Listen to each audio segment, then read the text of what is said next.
2021년 새해가 밝았습니다. 하나님께서 올 한 해 사랑하는 포정침의 모든 가족들에게 하나님을 향한 흔들림 없는 믿음을 더하셔서 죄악이 관영한 세상을 믿음의 용사로 살게 해주시고 마음에 품고 하나님께 올려드리는 모든 기도가 응답되는 은혜를 허락해 주시기를 바랍니다. 무엇보다 우리 모두가 하나님을 깊이 만나는 자리에 섬으로 영적인 지경이 넓혀지고 하나님의 소원인 잃어버린 영혼 구원하는 일을 감당하기 위해서 올 한 해 매월 한 번 최소 12번 이상 복음을 전하는 자리에 꼭 서게 되시기를 바라며 하나님의 꿈과 소원을 이루어 가시는 성령님의 인도를 잘 받게 되시기를 바랍니다. 그리고 우리 모두 나눠드린 카드 다 갖고 계시죠? 핸드폰으로도 다 만들어 드리는데요. 이 카드에 적힌 10가지 기도 제목을 붙잡고 날마다 기도해서 포중침을 찾아오는 모든 사람들에게 하나님을 보여주게 되시기를 바랍니다. 2011년도에도 포중침 공동체가 이 부흥의 자리에 서도록 무엇보다 공동체를 위해서 기도하는 일에 헌신하시기를 바랍니다. 오늘도 비대면 드라이브 스루로 예배를 드립니다. 가정에서 차 안에서 하나님을 예배하는 여러분들을 주님의 이름으로 축복합니다. 오늘도 예배를 통해서 하나님이 주시는 은혜를 마음껏 누리시기를 바랍니다. 그런데 사단은 항상 이렇게 두루두루 다니면서 성도의 마음을 격동케 합니다. 혹시 이런 마음을 사단이 주지 않았는지 모르겠습니다. 날씨도 추운데 굳이 교회까지 가서 차 안에서 예배를 드려야 하는가? 이런 생각으로 우리의 마음을 격동하게 할 수 있습니다. 비대면 예배를 드리는 방식에는 여러 의견이 있을 수 있습니다. 그러나 지금은 마음을 모으는 일이 필요합니다.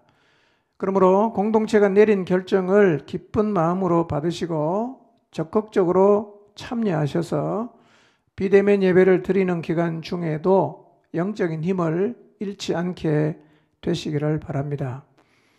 비대면 예배를 2주를 더 드리게 되었는데요. 답답하긴 하지만 그래도 주어진 상황에서 최선을 다해야겠습니다. 그리고 각 목장에서는 웹엑스를 활용해서 만남의 공백을 잘 메꾸어 가시기를 바랍니다. 이런 와중에 2021년 전교인 겨울 수련회가 진행되고 있습니다. 수련회로 못 모이는 정도가 아니라 예배조차도 모일 수 없으니까 수련회를 하는 맛이 나질 않습니다. 그리고 모이지 않는 수련회가 2번째가 되면서 우리 마음의 긴장감도 많이 풀린 것 같습니다. 그러나 이제 바쁜 연말도 지나갔으니까 비록 비대면이긴 하지만 이제부터라도 수련회에 집중해야겠습니다. 먼저 기억해야 될 것은 모이지 않는 수련회를 하고 있지만 일단은 모이는 수련회를 할 때만큼의 에너지가 나와야 한다는 사실입니다. 영적인 에너지가 나오지 않으면 아무것도 할 수가 없습니다. 우리 공동체에서 연중 가장 많은 에너지가 나올 때가 언제인가 봤더니 전교인 수련회를 준비할 때, 진행할 때입니다. 이때는 힘을 잃은 영혼이 새 힘을 얻고 또 거의 죽은 것 같은 영혼도 살아나고 또 모든 성도가 영적인 전사로 거듭남을 경험하는데 이렇게 되는 가장 큰 이유는 영적 에너지가 엄청 나오기 때문입니다. 이번 41회 수련회에도 이런 에너지가 나와야 합니다. 그런데 이 에너지는 용을 선다고 나오는 게 아니라 하나님과의 관계 안에 있으면 저절로 부어지는 것입니다. 감사한 것은 40일 기도 시간에 기도하시는 분이 평소보다 많아졌고 또 기도하러 가보면 기도의 열기가 꽤 많이 느껴집니다.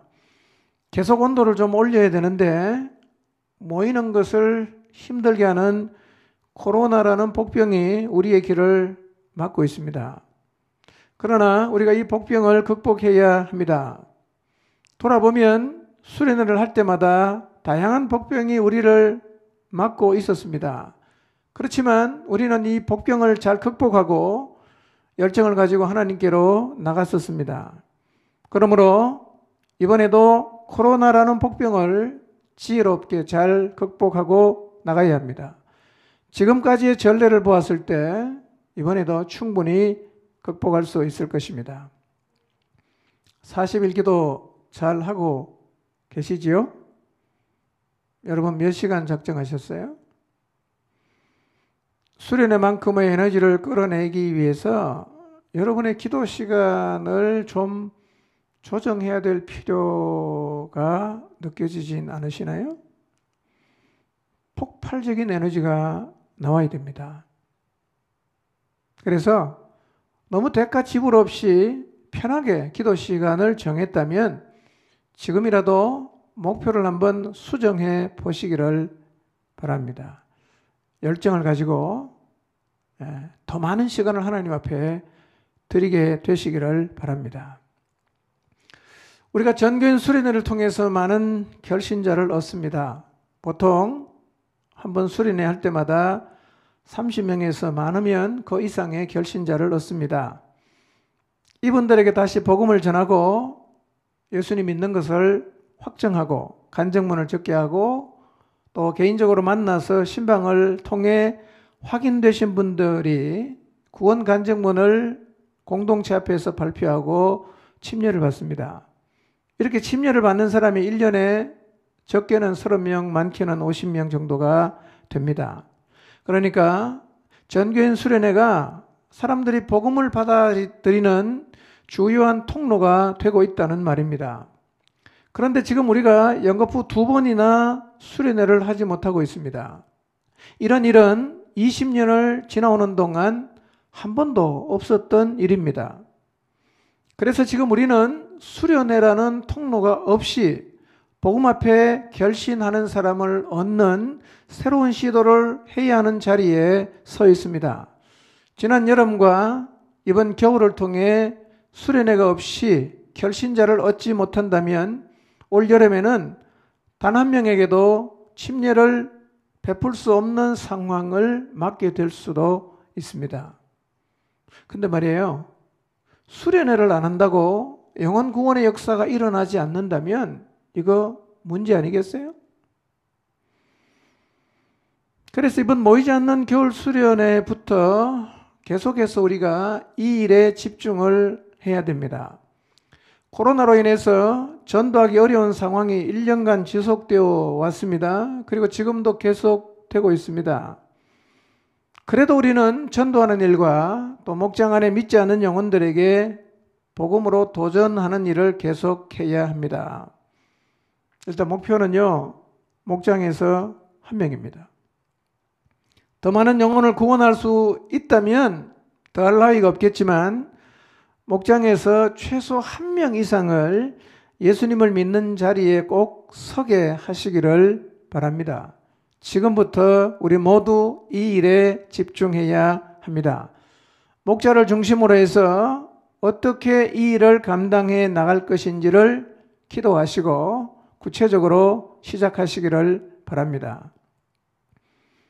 코로나로 인해서 모이는 일, 또 사람을 만나는 일에 어려움이 많이 있지만 기도함으로 또 지혜롭게 이 상황을 잘 극복하고 복음을 들고 사람에게 나가시기를 바랍니다. 그래서 올 여름 침례식을 하기 전까지 최소 한 목장에 1명씩 70명이 복음 앞에 서는 일이 꼭 일어나게 할 수 있기를 바랍니다. 이것이 이번 수련회의 목표입니다. 물론 1월 달에 다 해야 된다는 말은 아닙니다. 지금부터 시작해서 여름이 오기 전까지 예수님 믿고 구원 얻는 사람이 우리 모든 목장에서 나오게 해야 합니다. 가만히 있는다고 저절로 되지는 않을 것입니다. 기도해야 합니다. 기도만 한다고 되는 일은 아니에요. 기도하면 성령님께서 마음을 주시고 또 나가야 될 영혼을 보여주실 텐데요. 두려움을 극복하고 그 영혼을 향해서 나가서 복음 전할 때 한 영혼이 죽게 돌아와 구원 얻는 역사를 보게 될 것입니다. 꼭 이 일을 감당하시기를 바랍니다. 특히 2세들을 구원의 자리로 이끌기 위한 제주도 모임을 1월 25일에서 28일까지 갔습니다. 물론 이 일이 간단하거나 쉬운 일이 아니고 제주도에 간다고 구원의 역사가 저절로 일어나지 않는다는 것 저도 잘 알고 있습니다. 그러나 그렇다고 가만히 있을 수는 없습니다. 그래서 기도 가운데 시도를 하는 것입니다. 이 일이 주님이 마음을 주신 일이기에 기도함으로 나가면 하나님의 역사를 보게 될 줄로 믿습니다. 아멘. 많이 기도해 주십시오. 이 일은 정말 많은 기도를 필요로 합니다. 이사야에 있는 말씀처럼 우리가 하나님께서 쉬시지 못할 정도로 열심히 기도를 해야 합니다. 특히 여러분의 자녀가 이번 제주도 모임에 참여한다면 이 모임을 통해서 그 자녀가 예수님 믿고 구원을 얻게 되도록 사생결단의 마음으로 하나님 앞에 기도하시기를 바랍니다. 그리고 지금부터 계속 우리가 사람에게 복음을 전하고 또 생명 얻게 하는 일을 할 텐데요. 이 분들이 다시 또 모여서 복음을 들을 수 있는 복음 집회를 준비할 것입니다. 날짜는 공동체 흐름과 또 여러 상황을 보면서 하되 상반기 중으로 생각하고 있습니다. 그래서 2020년 여름 수련회가 없었지만 영혼들이 죽게 돌아오는 놀라운 역사를 우리 모두가 두 눈 똑똑히 보게 되기를 바랍니다. 그래서 이번 겨울 수련회는요, 그리고 상반기까지는 영혼을 구원하는 일에 집중하도록 하겠습니다. 이 일이 힘차게 시작되도록 먼저 40일 기도에 더 여러분이 힘을 내서 기도하시기를 바랍니다. 자, 오늘은 하나님을 깊이 만나는 것에 대해서 말씀을 좀 상고하려고 합니다. 우리가 신앙생활을 하면서 일상적으로 하나님을 만납니다. 그리스도인이라면 기본적으로 하나님과 상관없이 사는 사람이 아니기 때문에 늘 하나님을 만나면서 살고 있다고 할 수가 있습니다. 실제로 많은 그리스도인들이 매일 기도하고 말씀을 읽고 큐티를 하고 예배를 드리면서 하나님을 만납니다. 자, 그러면 생각해 보세요. 이것이면 족하지 않습니까? 뭘 더 깊이 만나는 게 또 필요하겠어요? 매일 기도하는데, 매일 큐티하고 있는데, 매일 성경을 읽고 있는데 뭘 더 깊이 만나는 게 필요하겠어요? 그리고 하나님을 깊이 만난다는 것이 무엇을 의미하는 걸까요? 한번 생각해 보세요. 하나님을 깊이 만나는 게 어떻게 만나는 거예요? 일상적인 만남과 깊은 만남의 차이가 있어요. 그리고 깊은 만남을 통해서 얻을 수 있는 것이 또 있어요. 2, 3주 정도 제가 이 말씀을 계속 드릴 텐데요. 일상적인 만남과 깊은 만남의 차이, 그리고 이 깊은 만남을 통해서 얻을 수 있는 축복이 무엇인가? 이것이 오늘 우리가 읽은 본문에 나와 있어요. 야곱이라는 사람이 야복강 나루터에서 하나님을 만났는데요. 여러분 아시는 것처럼 야곱은 이날 처음 하나님 만난 게 아니었어요. 야곱은 출생 때부터 하나님이 관여하셨어요. 형 에서의 낯을 피하여 가던 길인 베델에서도 하나님은 야곱을 만나 주셨어요. 외삼촌 라반이 살고 있던 밧단 아람에서 지나는 20년 동안에도 하나님은 야곱을 계속 만나 주셨습니다. 그리고 계속 지켜주셨어요. 이렇게 하나님이 늘 야곱과 함께 하시고 야곱을 만나 주셨지만 오늘 읽은 본문에서의 만남은 이전의 만남과는 차별돼요. 달라요. 이날의 만남은 야곱을 새로운 사람이 되게 했습니다. 이날의 만남은 야곱에게 자신이 뛰어넘을 수 없는 한계를 뛰어넘게 했습니다. 그리고 이날 야곱이 보인 태도는 이전에 그가 일상에서 하나님을 만났을 때와는 완전히 다른 모습이었어요. 야곱은 형 에서의 얼굴을 피해서 외삼촌 집으로 도망을 갔습니다. 그곳에서 아내를 위해서 14년 일하고 자신의 집을 세우는데 6년을 일했어요. 20년을 지금 그 외삼촌 집에 잠깐 피하러 왔다가 살고 있습니다. 그런데 20년이 지나가면서 외삼촌이 자신을 대하는 태도가 전과 같지 않다는 것을 느낍니다.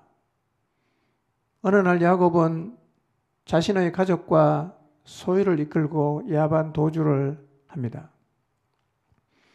야곱이 몰래 도망쳤다는 사실을 안 외삼촌이 야곱을 추격합니다. 7일 만에 길르앗에서 야곱을 만났어요. 그런데 가는 길에 하나님이 라반에게 나타나셨어요.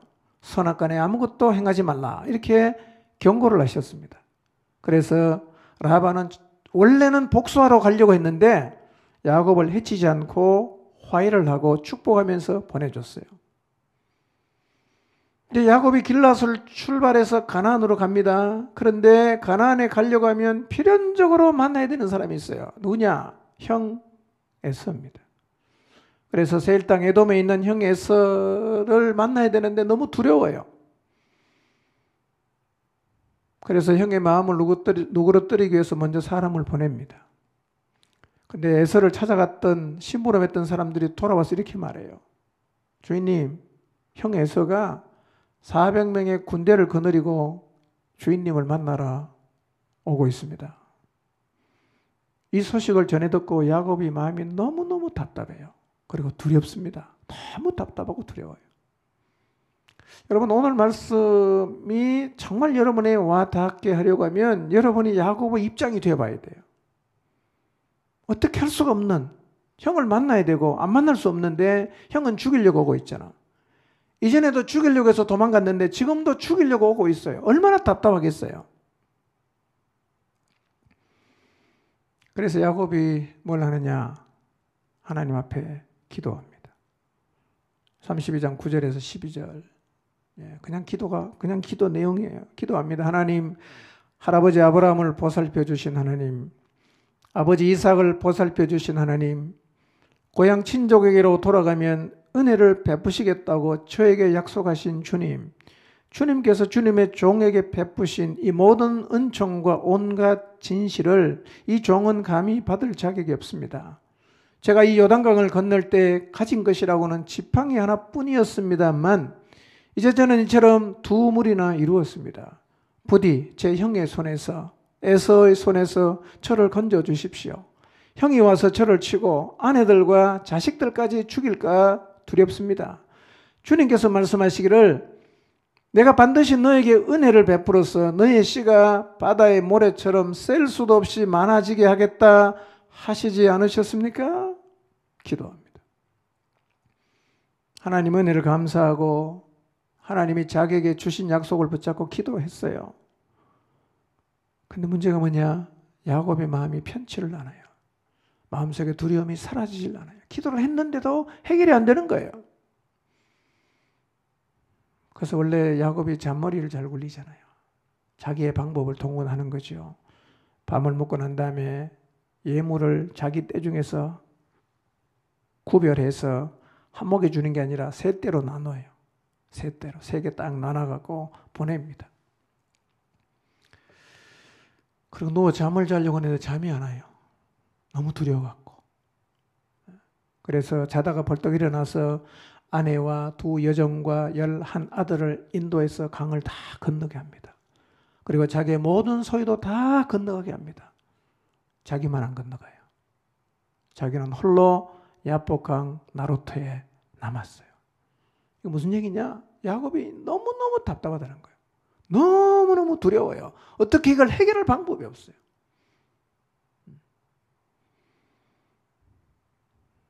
기도할 마음이 생긴 거죠.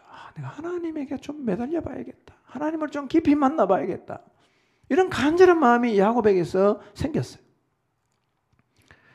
자, 창세기 34장 24절 25절 한번 읽어볼까요? 읽읍시다. 시작.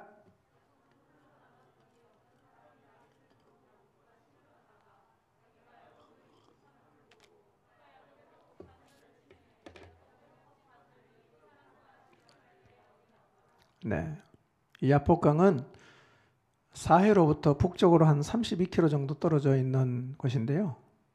그 야복강 나루터에서 지금 야곱이 어떤 사람하고 밤새도록 지금 실험을 하고 있어요. 실험이라는 말은 두 가지에서 유래가 되었다고 보는데, 하나는 뭐냐면 먼지를 일으키다라는 뜻의 아바크에서 유래가 되었다, 이렇게 보는 사람 견해가 있고요. 그러니까 땅에서 먼지가 일어날 정도로 격렬하게 몸싸움을 했다, 이런 의미예요. 실험했다는 거. 두 번째 의미는 단단히 붙잡고 껴안다. 그러니까 마치 우리 무슨 실험하는 것처럼요. 하바크에서 유래된 것으로 보는 견해도 있는데, 사실은 두 가지가 다 해석이 가능해요. 그러니까 실제로 야곱은 이 야복강 나루터에서 실험을 하듯이 영육간의 모든 힘을 쏟아붓고 필사적으로 하나님을 붙들었다는 거예요. 방법이 없으니까요. 이 길 외에는 방법이 없다고 생각을 했어요. 그래서 우리가 쉽게 알아듣기 쉽게 표현하면 목숨을 건 기도를 했다는 거예요.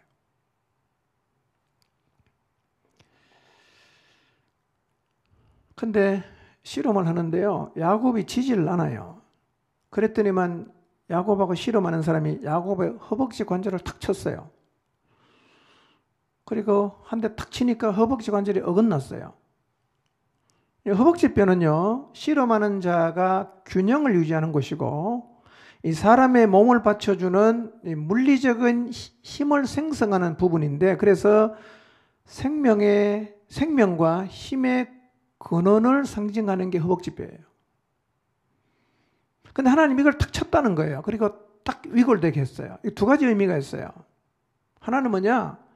지금까지 육적인 수단을 의지해왔던 야곱을 하나님이 꺾은 겁니다. 야, 이제는 네 힘대로 살지 말고 나를 좀 의지해. 그리고 탁 위골시켰다는 거예요. 두 번째 의미는 예표적으로 장차 그의 허리에서 나올 이스라엘의 운명 역시 인간적인 수단에 의지하게 될 때는 이렇게 무력해질 수밖에 없다라는 경고의 의미를 담고 있다고 봅니다. 여러분, 이 실험을 통해서 오히려 야곱이 꺾였습니다. 이긴 같은데 사실은 꺾였어요. 허벅지 관절이 이제 위골이 됐으니까요, 이제는 야곱이 힘으로는 에서를 더 못 이기게 생겼어요. 도망도 못 갑니다. 이제는 찔뚝거리게 됐으니까. 그러니까 어떻게 되겠어요? 오히려 이 실험을 통해서 야곱이 이긴 것 같지만 사실은 야곱은 완전히 자기 자신을 내려놓은 겁니다. 그리고 절대적으로 하나님만 의지하는 자리에 서게 됐다는 것입니다. 이게 하나님을 깊이 만났을 때 입게 되는 은혜예요. 자기가 꺾입니다. 그리고 전심으로 하나님을 의지하는 자리에 서게 돼요. 근데 이 야곱과 실험한 사람이요, 이게 사실은 그 뒤에 가면 야곱이 맨 나중에 32절에 뭐라고 말합니까? 브니엘이라 그랬잖아요. 무슨 뜻입니까? 하나님의 얼굴이라는 뜻이거든요. 그러니까 이 야곱하고 실험한 분이 누구예요? 하나님이란 말이에요. 그럼 야곱이 하나님하고 실험해서 어떻게 이겨요? 무슨 의미일까요?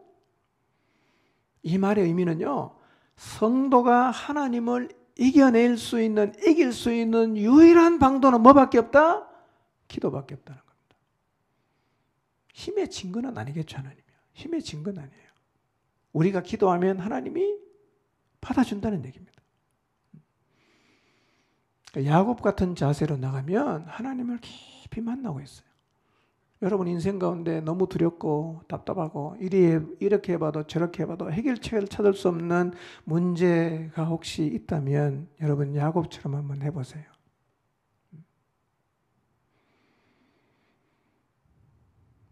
(26절) 읽어볼까요? 시작. 그가 이르되 날이 새려하니 나로 가게 하라. 야곱이 이르되 당신이 내게 축복하지 아니하면 가게 하지 아니하겠나이다. 축복을 야곱이 지금 요구하는 걸 보니까 야곱이 지금 어렴풋이 이분이 누군지를 알고 있는 것 같아요. 확실한 건 아닌데 어렴풋이 이분이 하나님이신가? 알고 있는 것 같아요. 그래서 날이 새갖고 이분이 가려고 하니까 야곱이 어떻게 합니까? 결사적으로 매달리면서 뭘 구합니까? 축복해달라는 거예요. 축복해달라는 거예요. 여러분, 처음에 야곱이 하나님에게 나갔을 때는 에서를 제압할 수 있는 힘을 얻는 게 목적이었어요. 힘을 얻어갖고 이 에서를 내가 제압하겠다, 이런 목적이었는데요. 이제는 하나님이 허벅지뼈를 탁 쳐서 위골시키니까 이제는 쩔뚝거리게 됐잖아요. 힘이 완전히 빠져붙잖아. 이제 뭘 구합니까? 하나님의 복을 구하는 겁니다. 아하, 하나님이 복을 주셔야 되는구나. 이게 내가 힘을 얻는다고 되는 게 아니라, 내 방법으로 빠져나갈 수 있는 게 아니라 하나님이 복을 주셔야 되는구나 라는 사실을 하나님하고 실험하면서 야곱이 깨달았어요. 하나님이 복을 줘야 되는구나. 그러니 어떻게 합니까? 나한테 복 주십시오. 내게 축복하지 않으면 내가 가게 하지 않겠습니다. 이렇게 말하는 거예요. 이것 역시 깊은 만남을 통해서 얻게 되는 은혜입니다. 여러분, 하나님 깊이 만나보세요. 그분이 전부라는 걸 깨달아요. 아, 하나님이 복을 주셔야 되는구나. 하나님이 은혜를 주셔야 되는구나. 하나님이 길을 열어주셔야 되는구나. 이거를요, 깊이 만나면 깨달아요. 예. 그러지 않으면 우리는 계속해서 우리 방식대로 하려고 합니다. 우리 방식대로. 여러분, 야곱이 기도의 자리에 오기 전까지 32장 1절부터 쭉 읽어보세요. 온갖 머리는 다 굴립니다. 머리 다 굴립니다. 이렇게 하면 형의 마음이 풀어질까? 저렇게 하면 풀어질까? 미리 사람 보내고, 예물도 세 때로 나눠서 보내고, 어떻게 말할지 말도 다 가르쳐주고, 자기 할 수 있는 방법, 온갖 방법을 다 동원했지만 자기 마음에 두려움과 답답하면 해결이 안 되는 거예요. 그리고 하나님하고 실험하다가 깨달았어요. 아하, 이게 내 힘으로 해결되는 게 아니라 하나님이 복을 주셔야 되는구나. 그래서 야곱의 태도가 확 바뀝니다. 뭘 구합니까? 당신이 내게 축복하지 아니하시면 가게 하지 않겠습니다. 나는 그냥 붙잡고 죽겠습니다. 이 얘기입니다. 이 자리는 아무나 설 수 있는 게 아니에요. 깊이 만나야 이걸 깨달아요. 이걸 깨달아요. 여러분, 머리로 이해할 수 있겠지만 여러분의 가슴으로 깨닫는 것은 하나님을 깊이 만나야 이걸 깨닫습니다. 여러분, 내용을 아는 거하고 우리가 깨달아서 가슴으로 받는 것은 완전 별개입니다. 완전 별개예요. 누가 이 자리에 서냐? 하나님을 깊이 만나면 이 자리에 서요. 27절과 28절입니다. 읽어볼까요? 시작. 그 사람이 그에게 이르되 내 이름이 무엇이냐? 그가 이르되 야곱이니이다. 그가 이르되 내 이름을 다시는 야곱이라 부를 것이 아니요 이스라엘이라 부를 것이니 이는 내가 하나님과 및 사람들과 겨루어 이겼음이니라. 나로 축복하지 않게 하면, 축복하지 않으면 내가 가게 하지 않겠습니다. 결사적으로 매달리니까 그 사람이 야곱에게 뭘 물어요? 이름을 물어요. 이름은요, 낮은 자가 높은 자에게 말하는 게 그 당시의 정서예요. 그러니까 이름을 물었다는 말은 이 사람이 야곱보다 높다는 의미입니다. 높으니까 이름을 묻는 거예요. 야곱이 대답합니다. 제 이름은 야곱입니다. 그 사람이 말합니다. 네 이름 야곱이라고? 이제 더 이상 야곱이라 부르지 말아라. 내가 너에게 새 이름을 주겠다. 이제 너의 이름은 이스라엘이다. 너는 하나님과 겨루어 이긴 자다. 이렇게 말씀하셨어요. 하나님과 깊이 만남을 통해서 야곱은 이제 새로운 신분을 갖게 되었어요. 야곱이 아니라 이스라엘입니다. 여러분, 하나님을 깊이 만나면 이게 와닿아요.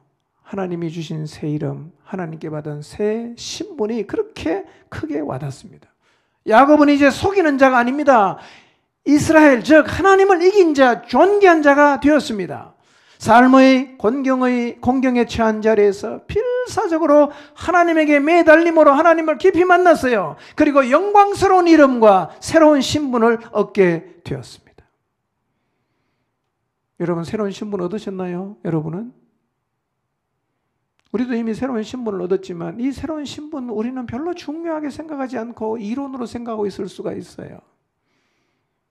하나님의 자녀라는 이 새 신분이 얼마나 놀랍고 대단함에도 불구하고 우리 하나님을 깊이 만나지 않으면 이것을 아주 그냥 별것 아닌 것처럼 여기게 돼요.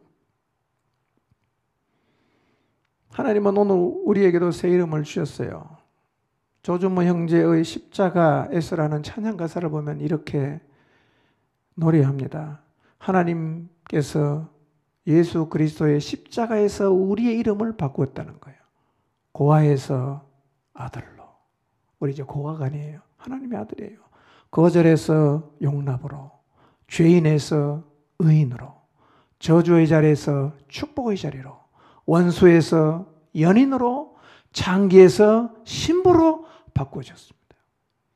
여러분이 받은 이 새 신분을 기억하시기를 바랍니다. 그리고 이 새 신분이 얼마나 대단한가를 가슴 저미게 깨닫게 되시기를 바랍니다.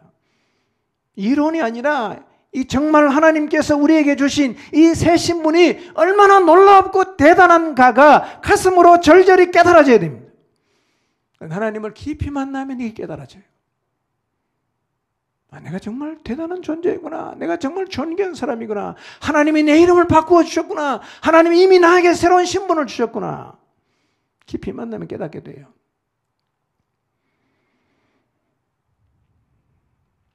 그리고 한 사람에게 이름을 지어준다는 건요, 두 가지가 있어요. 소유권과 주도권을 갖고 있다는 의미입니다.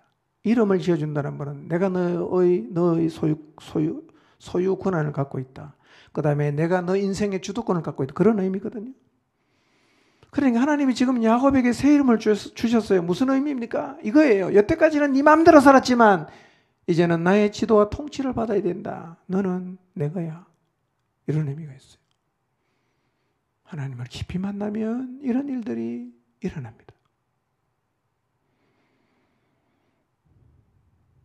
29절입니다.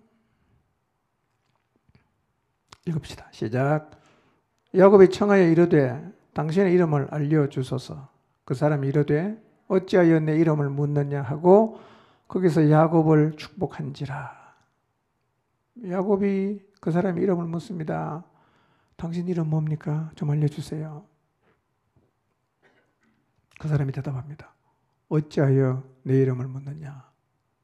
그리고 축복하고 갔어요. 이 사람의 이름을 알려주지 않는 것은 야곱의 인격이나 질문을 무시한 게 아니라 야곱아, 너는 아직도 내가 누군지 모른단 말이냐? 라는 의미를 담고 있다고 해밀턴이라는 주석가는 말해요. 그러니까 야곱이 하나님이 야곱에게 너 아직도 나 모르니? 예, 이런 의미라는 것입니다. 야곱은요, 이 사람이 떠난 후에 비로소 그가 누구인지를 확실하게 알았어요. 30절입니다. 읽어볼까요? 시작. 그러므로 야곱이 그곳 이름을 브니엘이라 하였으니 그가 이르기를 내가 하나님과 대면하여 보았으나 내 생명이 보존되었다 함이더라 그랬어요. 야곱은 밤새 자기하고 실험했던 사람이 떠나간 뒤에 그분이 누군지 알아요. 아하, 이분이 하나님이셨네. 뭘 보면 알아요? 브니엘, 하나님의 얼굴이다. 내가 여기에서 하나님의 얼굴을 배웠다. 그래서 그 곳의 이름을 브니엘이라고 붙였어요.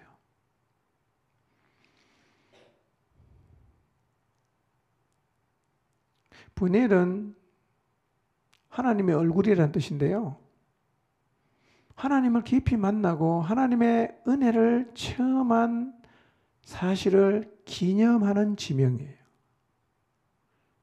우리도 하나님을 깊이 만나면 이 브니엘 같은 지명을 갖게 돼요.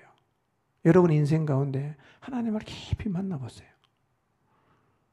내가 실험했던 그분이 하나님이셨구나. 내가 하나님 얼굴을 배웠구나. 그래서 우리도 꼭 브니엘은 아니지만 그곳에 이름을 붙일 수 있어요. 내가 만난 하나님에 대한 이 지명을 우리가 가질 수 있게 된다는 것입니다. 31절 보겠습니다. 읽겠습니다. 시작. 그가 브니엘을 지날 때에 해가 돋았고 그의 허벅다리로 말미암아 절었더라 그랬어요. 자, 여러분, 야곱은요 에서를 이길 수 있는 힘을 얻기 위해서 하나님 앞에 나와서 기도했어요. 근데 기도하다가 허벅지 관절이 위골이 되면서 지금 어떻게 됐어요? 다리를 절게 됐잖아. 그러니 어떻게 보면 기도하다가 얻은 게 아니라 이런 것처럼 보일 수 있잖아요. 그렇죠? 이런 것처럼 보일 수 있어요. 지금 31절에 보니까 야곱은 다리를 절고 있어요. 다리를 쩔뚝쩔뚝 절고 있습니다.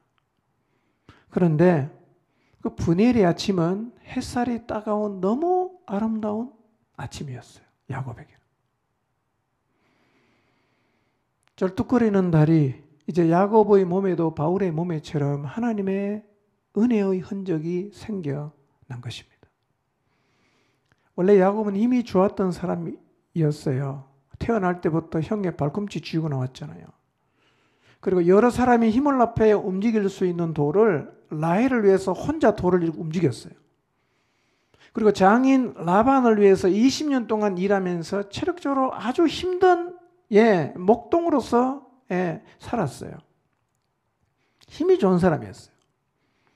근데 허벅지 관절이 위골이 됐으니까 이제 다리를 쩔뚝쩔뚝 저니까 그가 지금까지 살면서 발휘했던 힘은 이제 없어졌어요. 야곱은 이제는요 힘으로는 어떤 것도 할 수가 없어요.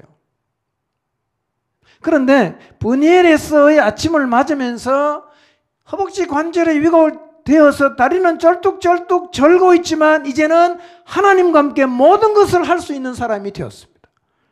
잃었는데 얻었어요. 자기가 가장 중요하게 생각한 것을 다 놓쳐버렸는데 모든 것을 할 수 있는 하나님을 붙잡게 되었습니다. 이것이 하나님을 깊이 만난 사람에게 주어지는 은혜입니다. 하나님 깊이 만나면 우리 인생에도 이런 흔적이 남아요. 은혜의 흔적이 남습니다.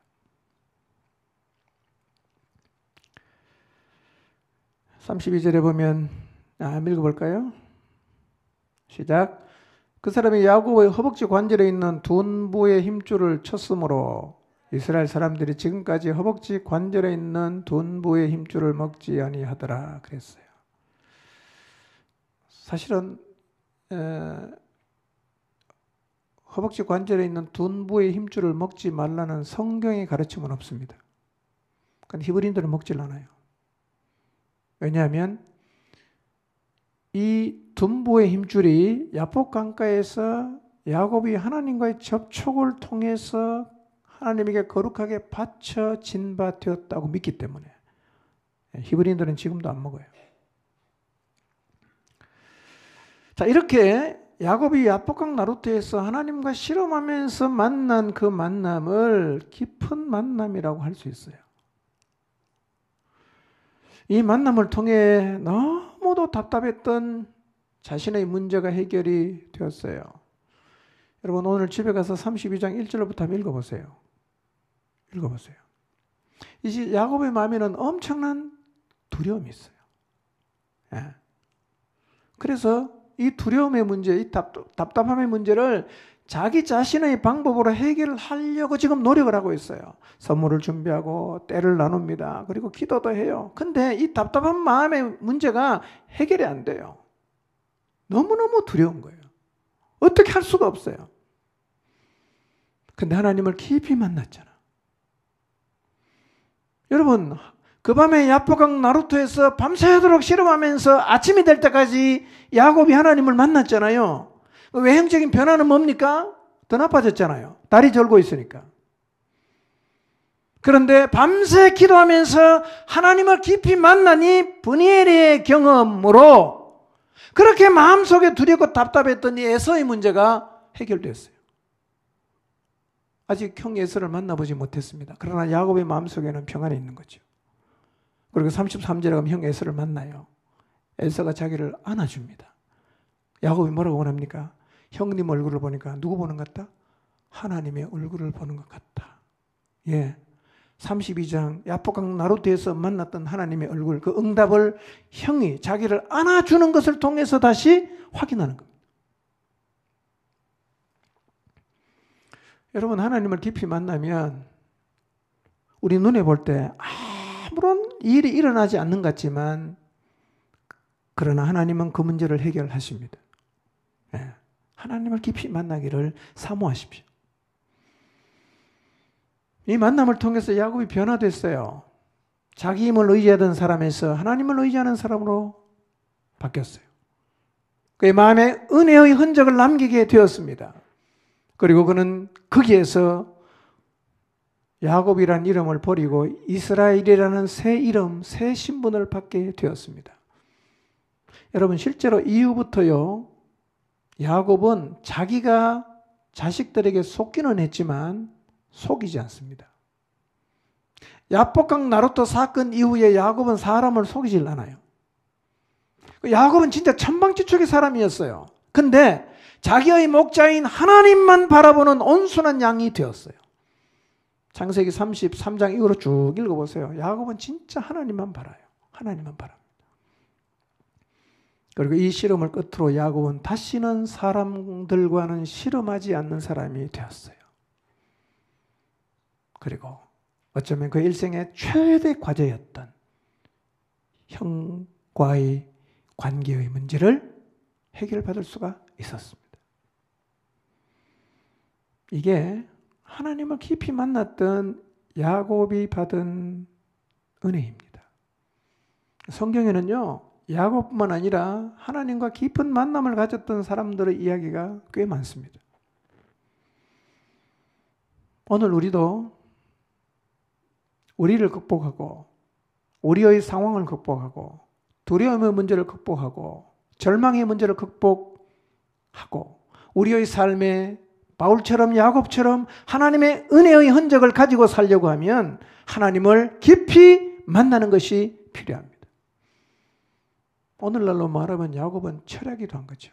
목숨 걸고 철학이 됐습니다. 자, 이렇게 하나님을 깊이 만나는 것과 관련해서 몇 가지 질문을 한번 우리 자신에게, 우리들에게 한번 해봤으면 좋겠습니다. 첫째, 하나님을 깊이 만나고 싶습니까? 여러분 자신에게 물어보고 대답해 보십시오. 하나님을 깊이 만나고 싶습니까? 사실 가장 중요한 질문이고 자신만이 할 수 있는 결정이에요. 여러분 안에 이 마음이 있습니까? 여러분 살아오면서 지나오면서 하나님을 좀 깊이 만나고 싶다, 이런 마음을 가져보신 적이 혹시 있으신가요? 아마 그런 마음을 다 가져보셨겠죠. 대부분은 그리스도인이라면 그런 갈망을 다 가졌으리라고 생각합니다. 그러나 가끔씩은 그런 마음을 전혀 갖지 않는 분도 계실 수는 있어요. 꼭 이 마음을 갖게 되시기를 주님의 이름으로 축원합니다. 꼭 이 마음을 가져야 돼요. 저는 하나님을 깊이 만나고 싶은 갈망을 계속 가지고 있어요. 너무 깊이 만나고 싶어요. 기도할 때마다 하나님께 그 마음을 토로합니다. 하나님을 더 깊이 만나기 위해서 그분 앞에 더 오래 앉아있고 싶은 마음도 큽니다. 왜냐하면 저 자신이 너무 부족하고 한계도 많이 느끼기 때문에 정말 하나님의 은혜와 능력이 필요하다는 건 날마다 절감하고 있기 때문에 그렇습니다. 하나님을 깊이 만나는 게 제 소원입니다. 그래서 하나님을 깊이 만나게 해달라는 기도를 지금도 계속하고 있습니다. 이런 갈망이 참 중요합니다. 필요합니다. 한계 앞에 서 있다면, 사역의 한계 앞에 서 있다면, 두려움의 문제 앞에 서 있다면, 내 힘으로 해결할 수 없는 인생의 문제 앞에 서 있다면, 그리고 절망의 문제 앞에 서 있다면, 부어지는 하나님의 놀라운 은혜와 능력을 잊고 싶다면 하나님을 깊이 만나기를 갈망하시기를 바랍니다. 두 번째, 하나님을 깊이 만나면 어떤 일이 벌어질까요? 어떤 일이 벌어질까요?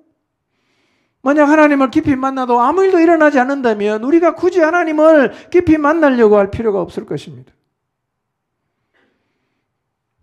그러나 만약 하나님을 깊이 만남으로 우리의 삶에 놀라운 일이 벌어진다면 우리는 하나님을 깊이 만나려 해야 할 것입니다. 오늘 우리는 하나님을 깊이 만난 야복강 나루토의 야곱을 살펴보았습니다. 야곱이 그 나루토에서 하나님을 깊이 만남을 통해서 입은 은혜가 대충 살펴봤는데도 참 크지 않습니까? 우리도 하나님을 깊이 만나면 동일한 은혜를 입게 될 것입니다. 세 번째 질문입니다. 어떻게 하면 하나님을 깊이 만날 수 있을까요? 어떻게 하면 하나님을 깊이 만날 수 있을까요? 이 질문을 여러분 자신에게 한번 던져보세요. 지금 여러분의 삶의 그 현장 속에서 살아가는 삶 가운데서 어떻게 하면 하나님을 깊이 만날 수 있죠? 어떻게 하면?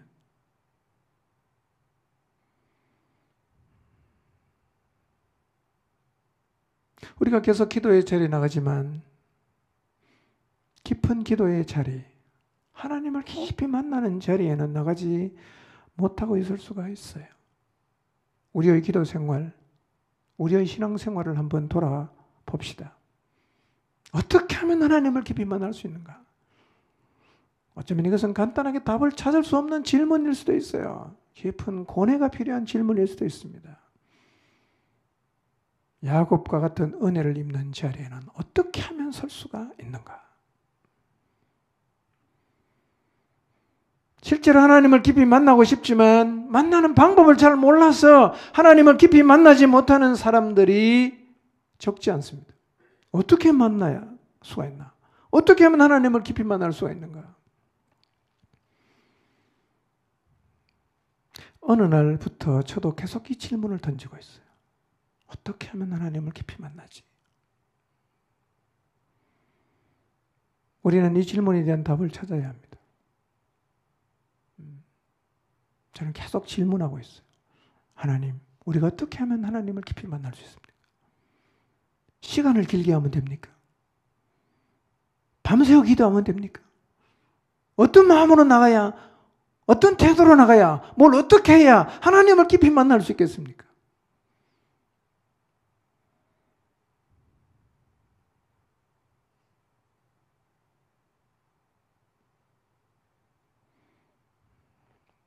계속해서 이 위의 질문에 대한 답을 찾도록 하겠습니다.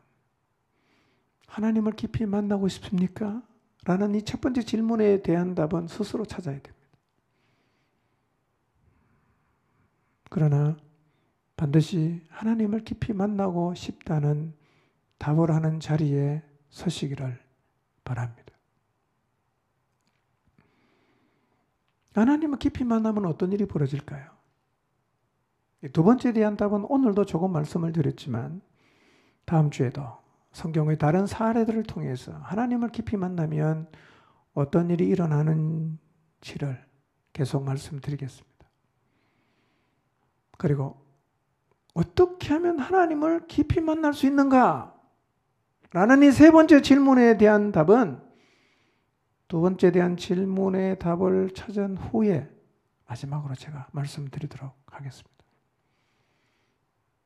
새해 첫 주에 이 말씀을 드리는 이유가 있습니다. 그것은 2021년 우리 공동체가 달려가려는 목표를 이루는 첫 걸음이 되기 때문입니다. 2021년 표가 지극히 크신 하나님 앞에 섭니다 인데요. 다른 말로 하면 하나님을 깊이 만나야 한다 이 말입니다. 지극히 크신 하나님 앞에 서자는 말은 그 하나님을 깊이 만나자라는 말입니다. 우리가 이 어려운 시대를 흔들림 없이 돌파하고 또 이 어려운 시대의 사명을 잘 감당하는 믿음의 용사로 살아가려면 반드시 하나님을 깊이 만나야 합니다. 우리가 하나님을 깊이 만나지 못한다면 세상을 호령하는 그리스도인이 아니라 세상에 끌려가는 그리스도인으로 살 수밖에 없을 것이기 때문입니다. 그래서 2021년에는 우리 모두가 하나님을 깊이 만나기를 사모하고 갈망하게 되시기를 바랍니다. 그리고 야곱처럼 하나님을 깊이 만나서 하나님의 크신 은혜를 입고 우리에게 주어진 새 이름, 새 신분을 다시 한번 확인하고 다리는 저렸지만 힘은 도리어 잃었지만 하나님 부어주신 은혜의 흔적을 가지고 분해의 아침을 맞으며 이제 내 힘으로 사는 것이 아니라 오직 하나님만 의지하며 가겠다는 믿음의 고백이 있는 자리에 모두가 서게 되시기를 주님의 이름으로 축원합니다. 기도하겠습니다.